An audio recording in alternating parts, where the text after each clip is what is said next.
بسم اللہ الرحمن الرحیم۔ بے شک جو لوگ ایمان لائے اور جو یہودی ہوئے اور جو نصارہ و صابی تھے، ان میں سے جو بھی اللہ پر اور آخرت کے دن پر ایمان لایا اور اس نے اچھے عمل کیے تو ان کے لیے ان کے رب کے ہاں ان کا اجر ہے۔ ان پر نہ تو کوئی خوف ہوگا اور نہ وہ رنجیدہ ہوں گے۔ اور یاد کرو جب ہم نے تم سے پختہ عہد لیا اور تمہارے اوپر کوہ طور کو اٹھا کر کھڑا کر دیا کہ جو کچھ ہم نے تمہیں دیا ہے اسے مضبوطی سے پکڑے رہو، اور جو کچھ اس کتاب توریت میں لکھا ہے اسے یاد رکھو تاکہ تم پرہیزگار بن جاؤ۔ پھر اس عہد اور تنبیہ کے بعد بھی تم نے روگرانی کی، بس اگر تم پر اللہ کا فضل اس کی رحمت نہ ہوتی تو تم یقیناً تباہ ہو جاتے۔ اور اے یہود، تم یقیناً ان لوگوں سے خوب اچھی طرح واقف ہوگے جنہوں نے تم میں سے ہفتے کے دن کے احکام کے بارے میں سرکشی کی تھی، تو ہم نے ان سے فرمایا کہ تم دھتکارے میں بندر بن جاؤ۔ بس ہم نے اس واقعے کو اس زمانے کے اور اس کے بعد والے لوگوں کے لیے باعث عبرت اور پرہیزگاروں کے لیے موجب نصیحت بنا دیا۔ اور وہ واقعہ بھی یاد کرو جب موسیٰ نے اپنی قوم سے فرمایا کہ بے شک اللہ تعالیٰ تمہیں حکم دیتا ہے کہ ایک گائے ذبح کرو، تو وہ بولے کہ آپ ہم سے مذاق کرتے ہیں؟ موسیٰ علیہ السلام نے فرمایا اللہ کی پناہ مانگتا ہوں میں اس سے کہ میں جاہلوں میں سے ہو جاؤں۔ تب انہوں نے کہا کہ آپ ہمارے لیے اپنے رب سے دعا کریں کہ وہ ہم پر واضح کر دے کہ وہ گائے کیسی ہو۔ موسیٰ علیہ السلام نے کہا اللہ تعالیٰ فرماتا ہے کہ وہ گائے نہ تو بوڑھی ہو اور نہ بالکل کم عمر، بلکہ درمیانی عمر کی ہو۔ بس اب تم تعمیل کرو جس کا تمہیں حکم دیا گیا۔ وہ پھر بولے اپنے رب سے ہمارے حق میں دعا کریں کہ وہ ہمارے لیے واضح کر دے کہ اس کا رنگ کیسا ہو۔ موسیٰ علیہ السلام نے کہا اللہ فرماتا ہے کہ وہ گائے زرد رنگ کی ہو، اس کی رنگت خوب گہری ہو، ایسی جاذب نظر ہو کہ دیکھنے والوں کو بہت بھلی لگے۔ اب انہوں نے کہا کہ آپ ہمارے لیے اپنے رب سے درخواست کیجئے کہ وہ ہم پر واضح فرما دے کہ وہ کون سی گائے ہے، کیونکہ ہم پر گائے مشتبہ ہو گئی ہے، اور یقیناً اگر اللہ نے چاہا تو ہم ضرور ہدایت یافتہ ہو جائیں گے۔ موسیٰ علیہ السلام نے فرمایا اللہ تعالیٰ فرماتا ہے کہ وہ کوئی گھٹیا گائے نہیں بلکہ یقینی طور پر ایسی اعلیٰ گائے ہو جس سے نہ تو زمین میں ہل چلایا گیا ہو اور نہ ہی کھیتی کو پانی دیا گیا ہو، اور وہ بالکل تندرست ہو اور اس میں کوئی داغ دھبا بھی نہ ہو۔ انہوں نے کہا اب آپ ٹھیک بات لائے۔ پھر انہوں نے اس کو ذبح کیا، حالانکہ وہ ذبح کرتے معلوم نہ ہوتے تھے۔ اور جب تم نے ایک شخص کو قتل کر دیا تو پھر تم آپس میں اس کے الزام میں جھگڑنے لگے، اور اللہ وہ بات ظاہر فرمانے والا تھا جسے تم چھپا رہے تھے۔ پھر ہم نے حکم دیا کہ اس مردے پر اس گائے کا ایک ٹکڑا مارو۔ اسی طرح اللہ مردوں کو زندہ فرمائے گا اور تمہیں اپنی نشانیاں دکھاتا ہے تاکہ تم عقل و شعور سے کام لو۔ پھر اس کے بعد تمہارے دل سخت ہو گئے، چنانچہ وہ سختی میں پتھروں جیسے ہو گئے یا ان سے بھی زیادہ سخت ہیں، اس لیے کہ بے شک پتھروں میں بعض ایسے ہیں کہ جن سے نہریں پھوٹ نکلتی ہیں، اور یقیناً ان میں بعض پتھر وہ بھی ہیں جو پھٹ جاتے ہیں تو ان سے پانی ابل پڑتا ہے، اور بے شک ان میں سے بعض ایسے بھی ہیں جو اللہ کے خوف سے گر پڑتے ہیں۔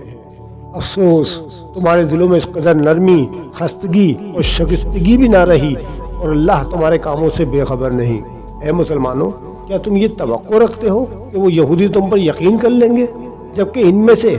ایک گروہ کے لوگ تو ایسے بھی تھے کہ اللہ کا کلام یعنی تورات سنتے اور پھر سے سمجھنے کے بعد خود بدل دیا کرتے تھے،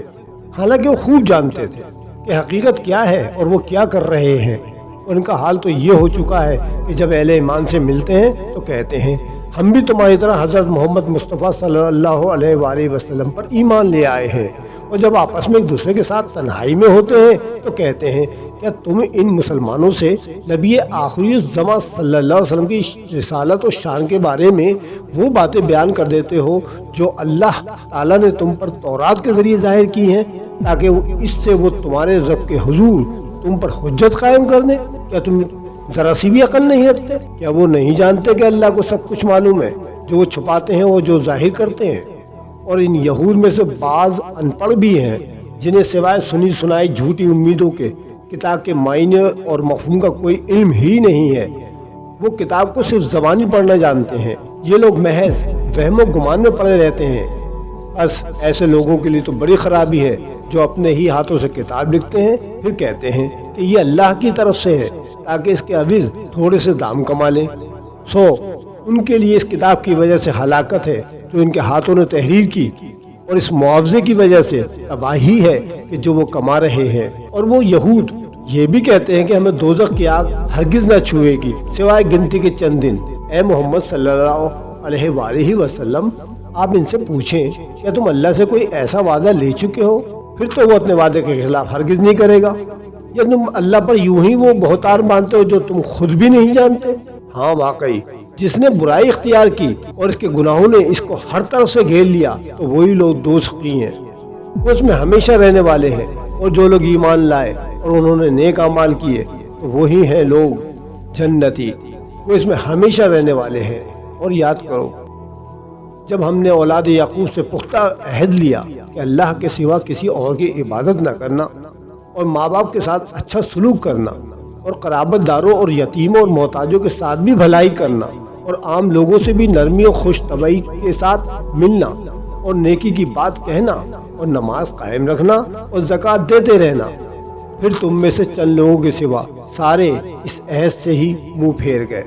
اور تم حق سے گریز کرنے ہی والے ہو۔ اور جب ہم نے تم سے یہ پختہ عہد بھی لیا کہ تم آپس میں ایک دوسرے کا خون نہیں بہاؤ گے اور نہ اپنے لوگوں کو اپنے گھروں اور بستیوں سے نکال کر جلا وطن کرو گے، پھر تم نے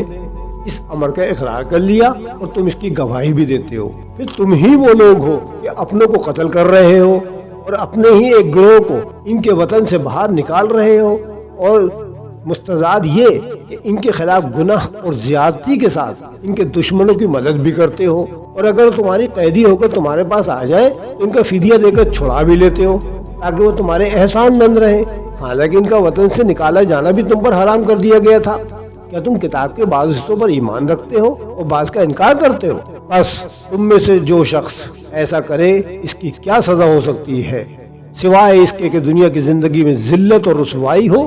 اور قیامت کے دن بھی ایسے لوگ سخت ترین عذاب کی طرف لوٹائے جائیں گے، اور اللہ تمہارے کاموں سے بے خبر نہیں۔ یہی وہ لوگ ہیں جنہوں نے آخرت کے بدلے میں دنیا کی زندگی خرید لی، بس نہ ان پر سے عذاب ہلکا کیا جائے گا اور نہ ان کی مدد کی جائے گی۔